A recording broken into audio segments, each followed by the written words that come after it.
Hi there, welcome to my YouTube channel, and today's topic is all about relational fitness. So just so you know a little bit about me and my background, I've been married for over 37 years. That's right, over 37 years, and I am nearing the age of 60 years young. This is February of 2020, and at the end of this month, I will be turning 60. Wow, I cannot believe where the time has gone. But I've been happily married for over 37 years now. And so I think because I have some lived experience and I am still happily married, I think I am entitled to talk a little bit about relational fitness. So today's topic is about relational fitness in that I'm talking about a partner, a marriage, a spousal relationship. And so there's many different types of relationships, but today is about celebrating your spouse and your relationship with your significant other. So I have been married for, like I said, almost 38 years, and we have definitely had our ups and downs in life. As I'm sure every relationship who has lasted as long as the one I'm in or longer could definitely say the same thing. My husband and I always say that if you aren't having disagreements, then someone is the underdog. Now, I believe that with my whole heart because I have my own individual personality and so does my husband. And so just because we're married does not mean that we agree on everything. Sometimes in a relationship, we have had to compromise, and so I like to say compromising is a great thing, but there have been times where compromising doesn't work. There is no compromise in the way we're dealing with a situation. There is no right way or wrong way. There's his way or my way, and not one is right or wrong. They're just totally different. And so what I say is sometimes we just agree that this time round we're going to be doing it his way, and maybe the next time round we're going to be doing it my way, because sometimes, like I said, there is no compromise. That doesn't mean one's right or wrong. One's not necessarily better than the other, but it's just a different way of looking at life or the scenario that you're talking about or referring to. Having said that, I am still married, but my husband was an RCMP officer, a Royal Canadian Mounted Police. He worked for Canada's federal organization, and his job was a stressful job.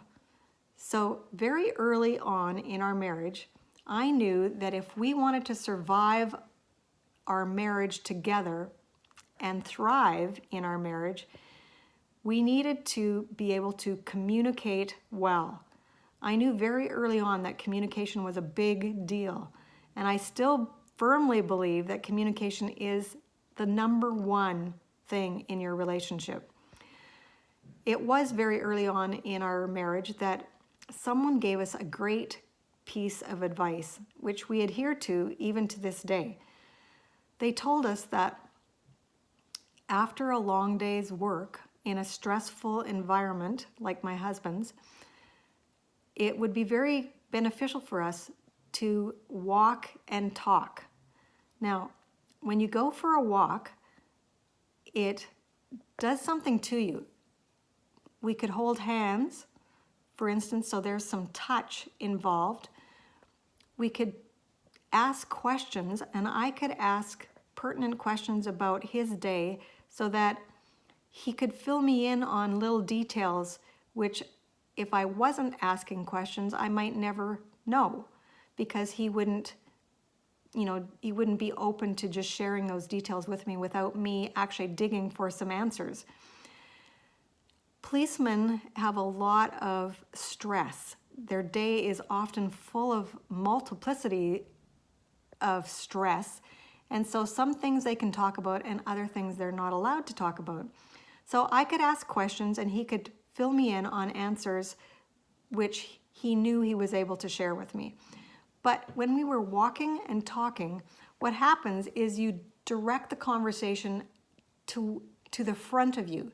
It's not actually side to side to directly facing your spouse. So sometimes when you get into a bit of a heated discussion, when we were walking and talking, if you're actually verbalizing and the words go out in front of you, they're not so direct and they're not so hurtful as they can be if you're just sitting down and talking directly into the face of your spouse or your significant other. So that was a very, very wonderful piece of advice that was given to me. And I encourage you to try walking and talking. Try verbalizing while you're walking and see if it makes a difference when your words go out in front of you rather than right directly into your partner's face. So that's one little tip that I would encourage you to try is communicating, walking and talking. And as you're exercising, you also get some of the endorphins flowing that otherwise you don't have when you're just sitting on a chair. You know, you can get your heart rate pumping, you can get your circulation moving, and all of this helps with being able to sometimes get the words out that you need to get out. Another thing that I just want to share is a book that I would highly encourage you to read, and it's called The 5 Love Languages. Now, this is a book that's written by Gary Chapman, and he has sold over 11 million copies of his book, The 5 Love Languages, and I would say that it has saved marriages. Now, if you're struggling, I believe that this book can help you and can save your marriage. Now, you may or may not have heard of the 5 love languages, but I'm going to tell you what they are. Words of affirmation, acts of service, receiving gifts, quality time, and physical touch. Now, you generally have one, sometimes two, but one that's a stronger of the other 5 that really resonates with you. And usually, your spouse or your partner will have a different love language than your own. So for instance, my love language that speaks to me is quality time. I love to spend quality time with my spouse. Now this can mean going for coffee together.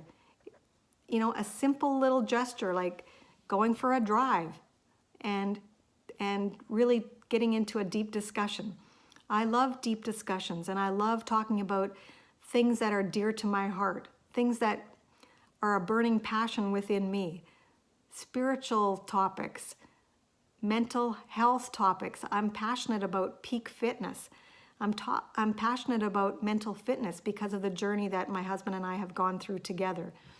So quality time is my love language. Now, if my husband really wants to please me, then he will spend quality time with me as a gift to me. Now, my husband's love language is acts of service. He loves acts of service. And so if I want to please my husband, doing something for him that would resonate with him and really make him happy would be for me to do an act of service for him because he would so appreciate that. So if you have never tried to figure out what your love language is, I encourage you to get the book. It's only like $10 on Amazon, but it could literally save your marriage. So Gary Chapman, he's now celebrating his 25th anniversary, and he says falling in love is easy. Now, you may or may not agree with that, but he says staying in love is the challenge. Falling in love is easy, staying in love is the challenge. And he proposes that if you work on the 5 love languages, then you will enhance your marriage. You can literally save your marriage, and you will begin to fall in love all over again. So that's my little piece of relational advice today. Relational Fitness. Grab your copy of the 5 love languages and start using your love language to work for you. I'll talk to you again real soon. Again, if you haven't already, click the button below and subscribe to my channel so that you don't miss my upcoming videos. And also, if you're a woman between the ages of 40 and 65 and you're into peak fitness, please join my private Facebook group where I talk a lot about different topics about peak fitness. I am almost 60 years young, and if you're like me, you probably have aging parents, you have adult children who you are involved with, and you have grandchildren, and if you're like me, you want to live life to the fullest. Life is short, so let's live it well together. I'll talk to you again real soon. Bye for now.